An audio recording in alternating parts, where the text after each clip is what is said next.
अतीत की यादें, एक भावुक इंसान की कहानी जिसकी ज़िंदगी में एक बुरा समय आता है और वह उसके बारे में सोचकर हमेशा परेशान रहता है।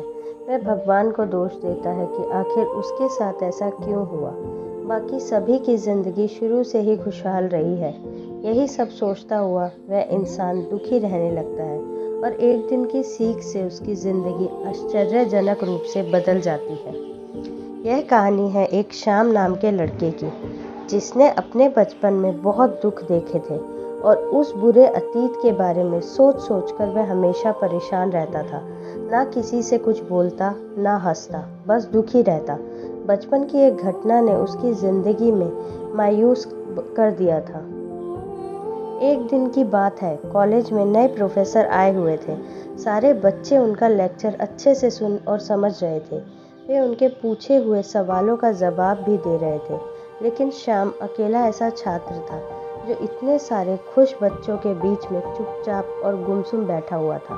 प्रोफेसर ने अपने आने से पहले ही दिन इस छात्र को नोटिस कर लिया, पर कुछ कहा नहीं। एक दिन प्रोफेसर ने श्याम के ऊपर ध्यान दिया तो उन्हें महसूस हुआ कि जब से वे आए हैं, श्याम को उन्होंने बाकी बच्चों की तरह खुश और उत्साहित नहीं देखा। ऐसे ही कुछ एकाध महीने बीत गए। एक दिन उन्होंने लेक्चर ख़त्म होने के बाद श्याम को अपने ऑफिस में बुलाया। श्याम दुविधा में था कि प्रोफेसर उसे क्यों बुला रहे हैं। ऑफिस में पहुंचने पर प्रोफेसर ने उसे बैठने को कहा और बैठते ही उन्होंने पूछा, क्या बात है, तुम हमेशा उदास क्यों रहते हो? किस चीज़ को लेकर परेशान हो? अगर चाहो तो तुम मुझ पर भरोसा कर सकते हो। श्याम थोड़ी देर सोचकर हिचकिचाहट भरी आवाज़ में धीरे से बोला, सर, वो मैं अपने अतीत को लेकर परेशान रहता हूँ, जिसकी वजह से मैं अपनी ज़िंदगी नॉर्मल तरीके से नहीं जी पा रहा हूँ। प्रोफेसर ने श्याम को अगले दिन अपने घर डिनर पर बुलाया। श्याम ने सिर झुकाकर हामी भरी और अगले दिन शाम को प्रोफेसर के घर जा पहुँचा। प्रोफेसर ने खाना मंगवाया। खाना खा लेने के बाद प्रोफेसर ने श्याम से शिकंजी पीने को कहा और किचन में जाकर 2 गिलास शिकंजी बनाकर ले आए। श्याम मना ना कर सका। श्याम ने गिलास हाथ में लेकर जैसे ही एक घूंट लिया, अधिक नमक होने के कारण उसने अजीब सा मुंह बनाया। यह देखकर प्रोफेसर ने पूछा, क्या हुआ, शिकंजी पसंद नहीं आई? नहीं सर, ऐसी बात नहीं है, बस शिकंजी में नमक थोड़ा ज़्यादा हो गया है, श्याम ने जवाब दिया।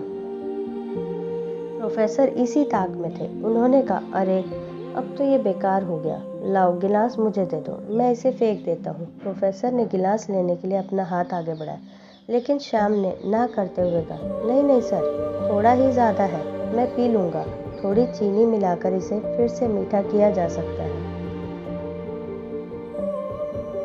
श्याम की यह बात सुन प्रोफेसर गंभीर हो गए और बोले, सही कहा तुमने कि तुम शिकंजी को संभाल लोगे, नमक ज़्यादा होने पर भी, लेकिन इसे समझ तो लो, यह नमक तुम्हारे बुरे दिनों की तरह तुम्हारा अनुभव है, जिसे तुम शिकंजी के नमक की तरह अब तक संभालते आए हो, पर मिठास भरकर नहीं, बल्कि बुरे दिनों की कड़वाहट के साथ। लेकिन जैसे हम हमेशा या ज़्यादा दिनों तक लगातार कड़वी शिकंजी नहीं पी सकते, इससे तुम्हारा स्वास्थ्य बिगड़ सकता है।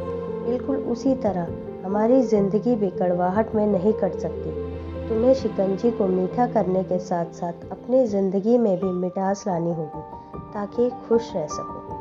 हम सबकी ज़िंदगी में बुरा समय आता है। जैसे नमक को शिकंजी से बाहर नहीं निकाल सकते, पर चीनी मिलाकर उसकी कड़वाहट को कम कर सकते हैं, वैसे ही हम उन बुरे अनुभवों की भी जीवन में अलग नहीं कर सकते, पर ज़िंदगी में अच्छे पलों की जोड़कर उसे मीठा कर सकते हैं। प्रोफेसर की बात श्याम की समझ में आ गई। उसने सोचा वह अपने अतीत से जूझने की बेकार कोशिश कर रहा था और इसके चक्कर में उसे अपनी आज की खुशियों को नज़रअंदाज कर दिया। उसने निश्चय किया कि वह बीती बातों से परेशान नहीं होगा और अपनी ज़िंदगी में हमेशा खुश रहेगा। श्याम के जीवन से जुड़ी यह कहानी हम में से अधिकांश लोगों से जुड़ी हुई है, जहां हम अपने अतीत की गलतियों के कारण अपना वर्तमान खो रहे होते हैं। हम अपना अतीत तो नहीं बदल सकते क्योंकि वह हमारा हाथ में नहीं है, लेकिन हम अपना वर्तमान बदलकर भविष्य जरूर बना सकते हैं। अगर हम अपना अतीत भूलकर आगे नहीं बढ़े तो अतीत की यह बात जो हमें आज तक डराती आई है वह हम पर हावी होकर हमारा सब कुछ हमसे छीन लेगी और हम अतीत के दुखद क्षणों में सिमट कर रह जाएंगे। अतः भूलिए अतीत को और आगे बढ़िए। आने वाली खुशियाँ आपका इंतज़ार कर रही है। दोस्तों, ये कहानी आपको कैसी लगी? अगर अच्छी लगी हो तो एक लाइक करो और शेयर करो और चैनल को सब्सक्राइब करो। Thanks for watching.